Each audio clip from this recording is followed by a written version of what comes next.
ஒவ்வொரு மாசத்துலயும் வளர்பிறை தேய்பிரைன்னு 2 முறை ஏகாதசி வருது. இந்த ஏகாதசியில விரதம் இருந்து வழிபட்டா பெருமாளுடைய அருளை நம்மால பெற முடியும். மாசத்துக்கு 2 முறை அப்படின்னு வருஷத்துக்கு 24 முறை வரக்கூடிய ஏகாதசி விரதத்தை கடைபிடிக்க முடியலனாலும் மகாவிஷ்ணுக்கு பிடிச்ச மாதமான மார்கழியில வரக்கூடிய வைகுண்ட ஏகாதசி அன்னைக்கு விரதம் இருந்து வழிபட்டா வருடத்துல அனைத்து ஏகாதசியிலும் கிடைக்கக்கூடிய பலனை அன்னைக்கு ஒரே நாள்ல நம்மால பெற முடியும். ஏகாதசி பிறந்த வரலாறு உங்களுக்கு தெரியுமா? ஒரு சமயம் முரண் அப்படின்னு ஒரு அசுரன் இருந்தான். பல ஆண்டுகளா கடுந்தவம் புரிஞ்சு இறைவன் கிட்ட இருந்து பல அரிய வரங்களையும் பெற்றான். அதனால ரொம்ப பலம் வாய்ந்தவன் ஆயிட்டான். இதனால அதீத கர்வம் கொண்டாவன் தேவர்களையும் முனிவர்களையும் மக்களையும் துன்புறுத்த ஆரம்பிச்சான். இதனால கவலை அடைஞ்ச தேவர்களும் முனிவர்களும் விஷ்ணு கிட்ட போய் முறையிட்டாங்க.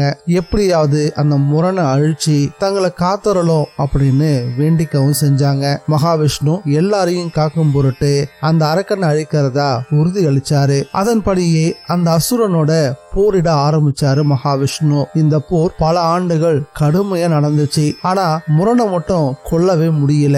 அதுக்கான காரணம் அவன் பெற்றிருந்த ஒரு வரம். தனக்கு ஒரு பெண்ணால் மட்டும்தான் மரணம் நிகழணும் அப்படின்ற வரத்தை அவன் வாங்கியிருந்தான். இதை தெரிஞ்சுக்கிட்ட மகாவிஷ்ணு இனியும் போர் புரிஞ்சா பயன் இல்லை அப்படின்னு உணர்ந்தாரு. பின் வாங்குறது போல நடிச்சு ஹேமாவதி அப்படின்ற குகைக்குள்ள போய் யோக நித்ரையில ஆழ்ந்துட்டாரு. விஷ்ணு இருக்கும் இடத்தை அவன் தெரிஞ்சுக்கிட்டான். அவரை கொல்றதுக்காக அந்த குகையை நோக்கி வரவும் செஞ்சான். அப்போ மகாவிஷ்ணுவோட உடல்ல இருந்து ஒரு சக்தி தோன்றுச்சு. அது ஒரு அழகான பெண்ணா உருவம் எடுத்தது. அந்த பெண் அசுரனோட போரிட்டு அந்த முரண் அப்படின்ற அரசனை கொல்லவும் செஞ்சா. மகாவிஷ்ணு அந்த பெண்ணுக்கு ஏகாதசி அப்படின்னு பெயர் சூட்டினாரு. மேலும் அந்த அசுரன் வதம் செய்யப்பட்ட அந்த நாள்ல தன்னை யாரெல்லாம் வழிபடுறாங்களோ அவங்களுக்கு வைகுண்ட பதவியும் அளிக்கிறதா வரமும் கொடுத்தாரு. அதன்படியே அந்த தினம் வைகுண்ட ஏகாதசி அப்படின்ற பெயர்ல ரொம்ப சிறப்பா கொண்டாடப்பட்டு வருது.